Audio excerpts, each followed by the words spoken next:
नमस्कार। हमारा धर्म आनंद और उत्सव का धर्म है। यह हमारे जीवन की एक रास्ता ऊब उदासी को मिटाकर त्योहारों के माध्यम से हमारे जीवन में खुशियों के पल लाता है।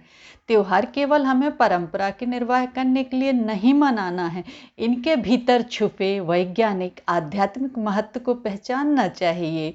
कार्तिक मास के पंच पर्वों का आज आरंभ हो चुका है। ये लॉकडाउन के अवसाद काल के बाद दीपावली का त्यौहार हम कुछ इस तरह से मनाएं कि हमारे जीवन से ये पुराना डर अवसाद हमेशा के लिए विदा हो जाए। ये दीपावली के पर्व में सबसे महत्वपूर्ण पर्व, सबसे प्रथम पर्व धन्वंतरी दिवस है। धनतेरस यानी जो भी धन समृद्धि हमारे पास है सब तेरा, तुझे समर्पण की भावना है इसमें। इस दिन हम जो शॉपिंग करते हैं, नए बर्तन, नए कपड़े जो सब खरीदते हैं, उनको बिना पूजा किए हम उनको धारण नहीं करते हैं, यानी सब कुछ तेरा।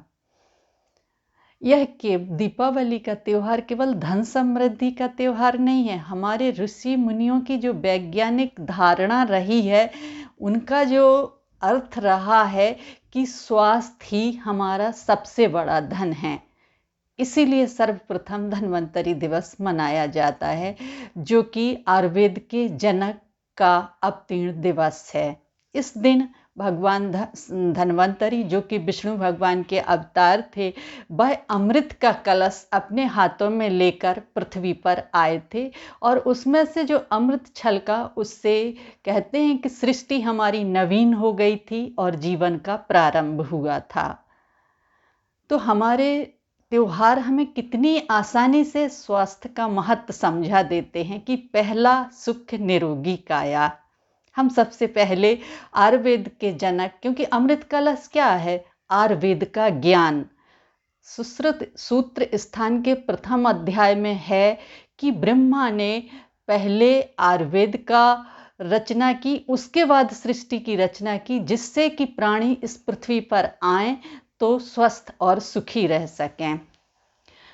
जैसे कि हम पहला पर्व मनाते हैं तो हम उसमें ज्ञान और आयुर्वेद की पूजा करते हैं। हमारी दीपावली कितनी वैज्ञानिक है।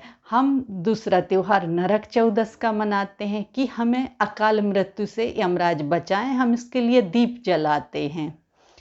और तीसरा त्यौहार हम धनलक्ष्मी यानी महालक्ष्मी का मनाते हैं। विचार करने योग्य है कि यदि हमारा स्वास्थ्य ही नहीं होगा तो हम लंबे जीवन का क्या करेंगे? क्या करेंगे? इस धन समृद्धि का क्या महत्व है इसका हमारे लिए? फिर गोवर्धन पूजा में हम श्री कृष्ण भगवान की 56 प्रकार के व्यंजनों से पूजा करते हैं, क्योंकि वो हमारे पर्यावरण के रक्षक हैं। उन्होंने गोवर्धन पर्वत की रक्षा की। पृथ्वी धन, पशुधन, अन्न धन, इन सब की हम पूजा करते हैं। इन सबको हमारा त्यौहार समर्पित है, क्योंकि इनके बिना जीवन यापन संभव नहीं है। और भाई दूज हमारा रिश्ते को समर्पित पर्व है। भाई बहन का पूज्य रिश्ते को समर्पित कर देते हैं हम। क्योंकि बिना रिश्तों के हमारे पास स्वास्थ्य भी हो, धन समृद्धि भी हो, लंबी आयु भी हो, अन्न जल की भी कोई कमी ना हो, लेकिन रिश्तों के बिना हम अमीर नहीं हो सकते हैं। हमारा जीवन संभव नहीं है और सामाजिक समरसता संभव नहीं है। अब जैसे वर्षा ऋतु समाप्त होती है तो हमारे वातावरण में नमी के कारण बहुत सारे कीटाणु, वायरस उत्पन्न हो जाते हैं, जो कि बीमारी का कारण बनते हैं। सफाई तो हम घर की रोज ही करते हैं, लेकिन दीपावली हमारा विशेष स्वच्छता का त्यौहार है।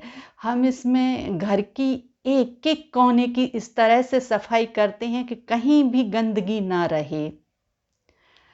घर की साज सज्जा करना, उसे नए तरीके से सजाना, बड़े प्रेम से सजाना, और कोई भी टूटा फूटा सामान हम इस समय घर में नहीं रखना चाहते हैं। तो क्या ये हमें त्यौहार संदेश नहीं देता है कि जिस तरह से हमने अपने घर की स्वच्छता कर ली है, क्या अब हमें अपने शरीर की स्वच्छता नहीं करनी चाहिए? क्या इसके भीतर जो टॉक्सिन भर चुके हैं उन्हें निकाल के बाहर नहीं करना चाहिए? समझने योग्य बात है। और कितनी श्रेष्ठ हमारी संस्कृति है, कितना श्रेष्ठ हमारा धर्म है। क्या विश्व में कोई दूसरी ऐसी संस्कृति हो सकती है? मेरे ख्याल से तो नहीं। लेकिन ये बात अलग है कि ये आजकल तेजी से विकृति में बदलती जा रही है।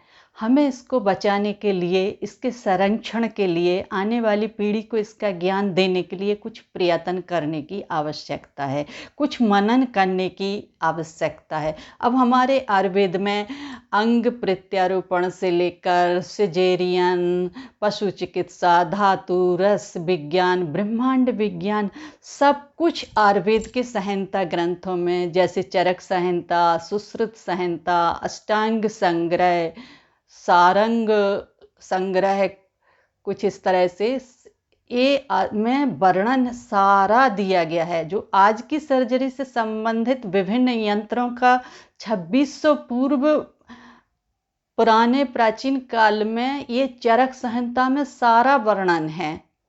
अब आप सोचिए कि इतनी वैज्ञानिक चिकित्सा पद्धति इस पृथ्वी पर आयुर्वेद के द्वारा प्रदान की गई है। और लेकिन यहाँ भारत में आधुनिक चिकित्सा को इस तरह से महत्व दिया गया कि आयुर्वेदिक चिकित्सा एकदम से पीछे कर दी गई। इस पर कोई रिसर्च नहीं हुई, इसको भुला दिया गया। अब ये कोरोना काल में ये चीज़ साबित हो गई कि आयुर्वेदिक चिकित्सा के द्वारा ही भारत की डेथ रेट कम रही। यदि कोई वायरस, कोई बीमारी इस तरह से आ जाए जिसकी दवा नहीं है, वैक्सीन नहीं है, तो हमारी ये आयुर्वेदिक चिकित्सा काम में आ सकती है। अब ये सोचने का विषय है कि हम धन्वंतरि जयंती पर केवल आयुर्वेद के चिकित्सक या आयुर्वेद के छात्र या कुछ चिकित्सक मिलके ही इसको ना मनाएं, बल्कि हम सब मिलकर शपथ लें कि हम अपने इस आयुर्वेद के ज्ञान को विस्मृत नहीं होने देंगे, दुनिया में इसका डंका बजवा के रहेंगे। लेकिन हमने अपने त्यौहार में कैसी कैसी विकृति पाल ली हैं कि दीपावली हमारे स्वास्थ्य का त्यौहार है, धन समृद्धि का त्यौहार है, और इसमें पटाखे कहाँ से आ गए? जहाँ स्वास्थ्य पर से दिवस से शुरुआत हो रही हो, वहाँ हम पटाखों का जहरीला धुआं खुद भी अपने फेफड़ों में भरते हैं और वातावरण को भी प्रदूषित करते हैं और दूसरों को भी परेशानी देते हैं। सोचने वाली बात है। खैर, ये तो कोर्ट का, सरकारों का काम है। हम तो इतना ही चाहेंगे कि हम अपने कम से कम शरीर की तो रक्षा कर सकें। जिस परिश्रम से हम घर को सजाते हैं, घर को साफ सफाई करते हैं, क्या उस तरह से हम अपने शरीर के लिए मेहनत नहीं कर सकते हैं? हम आपको 5 आसन, इन 5 पर्वों की 5 आसन बताएंगे जो कि आपके शरीर को पूर्ण रूप से शुद्ध कर देंगे, उनके टॉक्सिन, उनके आंतों में जमा गंदगी पूरी बाहर निकाल देंगे। जब भी आप कभी योग, ध्यान, साधना किसी की भी शुरुआत करें तो उसके पहले शरीर की शुद्धि के लिए ये 5 आसन अवश्य करें। इनको करके आप अपने शरीर की सफाई कर लें। इसके लिए मैं अगला वीडियो बनाऊंगी, उसमें पूरी तरह से इन आसन को और शरीर की शुद्धि की प्रक्रिया को समझाऊंगी। अभी मेरी इच्छा है कि आप इस सत्य को सुनें, क्योंकि सत्य को केवल सुने जाने का आग्रह होता है, माने जाने का नहीं। यदि आपको मेरा वीडियो अच्छा लगा हो तो इसे आप लाइक, शेयर एंड सब्सक्राइब करें और हमारा अगला वीडियो अवश्य देखें। आप सबको दीपावली की शुभकामनाओं के सहित धन्यवाद।